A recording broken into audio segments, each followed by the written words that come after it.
भारतीय जनसंख्या में प्रजातीय तत्व कितने प्रकार के होते हैं, कौन कौन से प्रजातीय तत्व पाए जाते हैं, इस बारे में हम लोग देखते हैं। 1931 में जब हट्टन को जनगणना अध्यक्ष बनाया गया था तो उन्होंने भारत के प्रजातीय सर्वेक्षण के लिए विशेष रूप से डॉक्टर बीसी गुहा को नियुक्त किया था। इस प्रकार से डॉक्टर गुहा ने लगातार 3 वर्षों तक मानव मितीय परीक्षण एवं अध्ययन के आधार पर जो भी महत्वपूर्ण निष्कर्ष प्रस्तुत किए वे संभवतः आज तक का सबसे सफल एवं प्रामाणिक अध्ययन माना जाता है। यही कारण है कि हट्टन ने गुहा के निष्कर्षों को पूर्णतया स्वीकार किया, साथ ही मजुमदार ने भी इसे भारतीय इतिहास का एक महत्वपूर्ण खोज के रूप में स्वीकार किया है। डॉक्टर गुहा का मानना है कि भारतवर्ष की सबसे प्राचीनतम प्रजाति निग्रिटो है, परंतु वर्तमान समय में भारतीय जनसंख्या में इस प्रजाति के मुख्य लक्षण बहुत ही कम पाए जाते हैं। भारतीय संदर्भ में निग्रिटो प्रजाति की कुछ लक्षण कोचीन तथा त्रावणकोर की पहाड़ियों तथा असम में रहने वाली 1-2 जनजातियों में ही पाई जाती है। निग्रिटो के पश्चात भारत में प्रवेश करने वाली दूसरी प्रजाति प्रोटोस्टेलाइड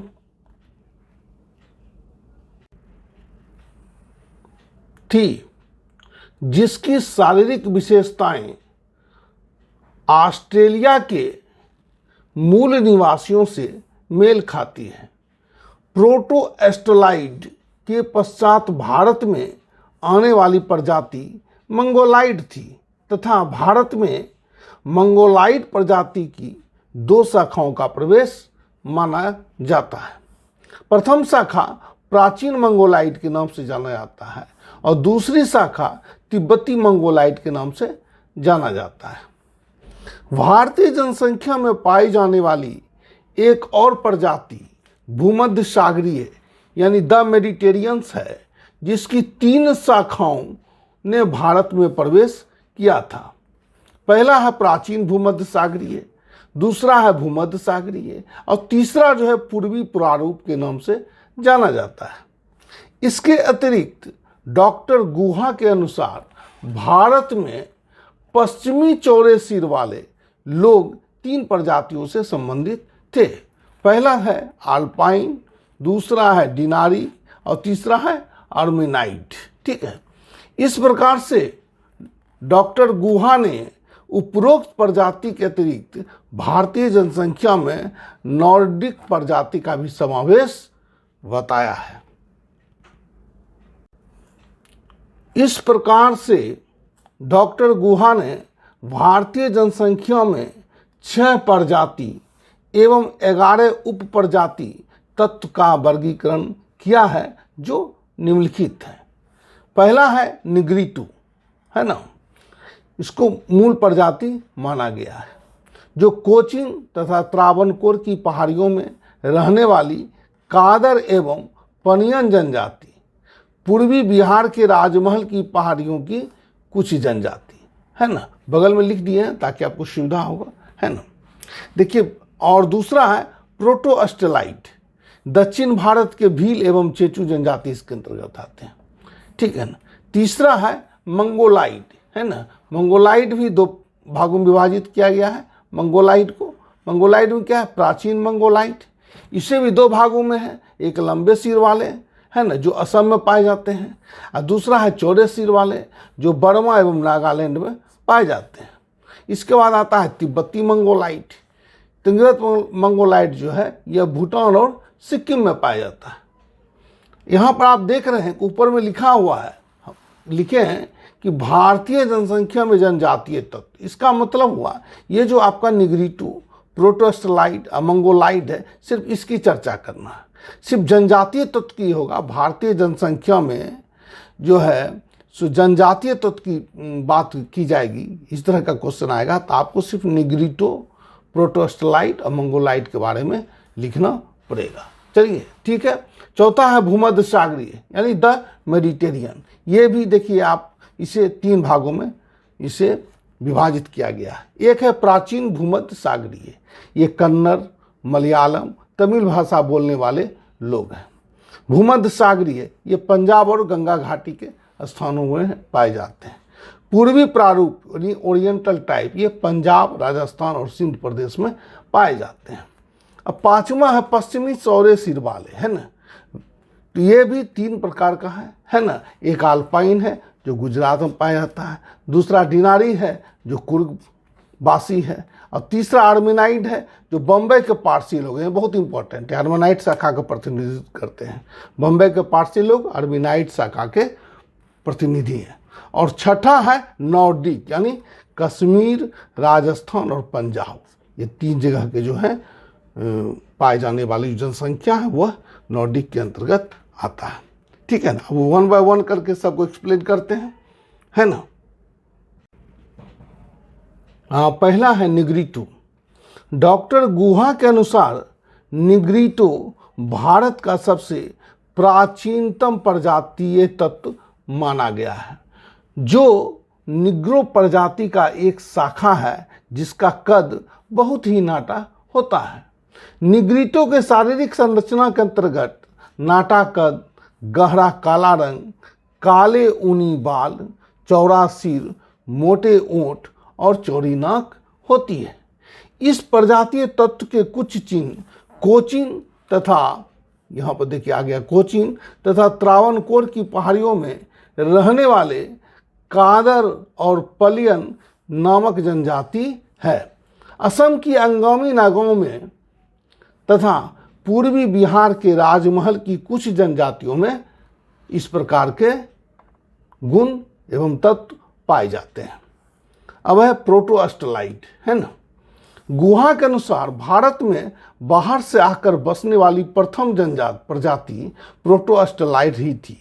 इस प्रजाति के लोगों के सिर लंबे, कद छोटा, बाल घुंघराले, खाल का रंग चॉकलेटी, आंखों का रंग काला और भूरा, नाक चौड़ी तथा ओठ मोटे होते हैं। डॉक्टर गुहा के अनुसार दक्षिण भारत की अधिकांश जनजातियां इसी प्रजाति के प्रतिनिधि हैं। दक्षिण भारत की भील तथा चेंचू जनजाति भी प्रोटोस्टलाइट प्रजाति के प्रतिनिधि माने गए हैं। अब अगला पॉइंट है मंगोलाइट। इस प्रजाति के लोगों की प्रमुख शारीरिक विशेषताओं के अंतर्गत पीला या भूरा रंग, चपटा चेहरा, नाक छोटी एवं चपटी, सिर चौड़ा एवं ओठ मोटे होते हैं। डॉक्टर गुहा ने भारत में पाई जाने वाली मंगोलाइट प्रजाति के 2 प्रमुख शाखाओं की चर्चा की है। वो क्या है? वो है प्राचीन मंगोलाइट, है ना। इसके 2 शाखा हैं, एक लंबे सिर वाले जो असम में पाए जाते हैं, चौड़े सिर वाले जो बर्मा और नागालैंड में पाए जाते हैं। दूसरा है तिब्बती मंगोलाइट जो भूटान तथा सिक्किम में पाए जाते हैं। अब चौथा पॉइंट है भूमध्य सागरीय यानी द मेडिटेरियन। डॉक्टर गुहा ने भारत के प्रजातीय इतिहास में भूमध्य सागरीय प्रजाति को महत्वपूर्ण स्थान देते हुए माना है कि इस प्रजाति ने खासकर 3 भागों में विभक्त होकर भारत में प्रवेश किया है। वो क्या है? प्राचीन भूमध्य सागरीय के नाम से, दूसरा है भूमध्य सागरीय के नाम से, और तीसरा है पूर्वी प्रारूप यानी ओरिएंटल टाइप से। तो प्राचीन भूमध्य सागरीय प्रजाति का संबंध कन्नड़, मलयालम तथा तमिल भाषा यानी कि द्रविड़ भाषा बोलने वाले से संबंधित है, जो भारत में सबसे पहले आई थी। दूसरी शाखा भूमध्य सागरीय है जो भारत में प्रवेश करने के पश्चात पंजाब तथा गंगा घाटी के ऊपरी हिस्से में आकर बस गए।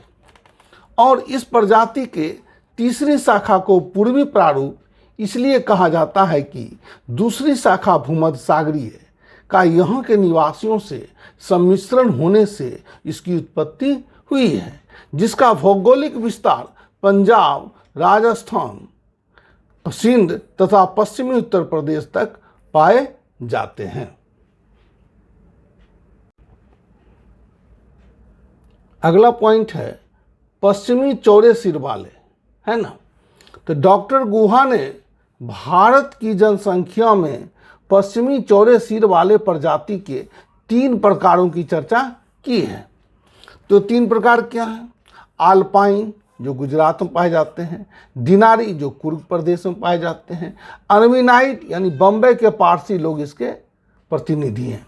इसके शारीरिक विशेषताओं के अंतर्गत इसका सबसे महत्वपूर्ण लक्षण क्या है? चौड़ा सिर, है ना, चौड़ा सिर है। छठा, नॉर्डिक। जर्मन भाषा में नॉर्ड का मीनिंग उत्तर होता है, नॉर्थ, है ना। इस प्रजाति के लोग सिंधु नदी के ऊपरी भाग, हिंदू कुश पर्वत के दक्षिणी भाग तथा वर्तमान भारत के कश्मीर, राजस्थान तथा पंजाब में पाए जाते हैं। इस प्रजाति के लोगों के शारीरिक विशेषताओं के अंतर्गत लंबा सिर, ऊंची पतली नाक, लंबे कद, पतले ओठ, बाल सीधे और साधारण घुंघराले, है ना, रंग गोरा तथा गेहुआ होता है। अब है निष्कर्ष, है ना। डॉक्टर गुहा द्वारा प्रस्तुत प्रजातीय वर्गीकरण को डॉक्टर मजूमदार द्वारा स्वीकार किया गया है, परंतु वे इस बात से सहमत नहीं हैं कि निग्रिटो भारत का प्राचीनतम प्रजाति है। डॉक्टर मजूमदार ने अनेक प्रमाणों के आधार पर प्रोटोस्टलाइड को भारत का प्राचीनतम प्रजाति के रूप में स्वीकार किया है। वास्तव में भारतीय जनसंख्या का प्रजातीय अध्ययन एक प्रकार से परिकल्पनाओं पर आधारित है, इसलिए इस दिशा में शायद और अधिक अनुसंधान की आवश्यकता है, क्योंकि भारत में कुछ जनजाति ऐसी भी है जिसे अभी तक किसी भी निश्चित प्रजाति के अंतर्गत शामिल नहीं किया गया है। नीलगिरी की टोला जनजाति को प्रजातीय वर्गीकरण अभी तक नहीं हो पाया है।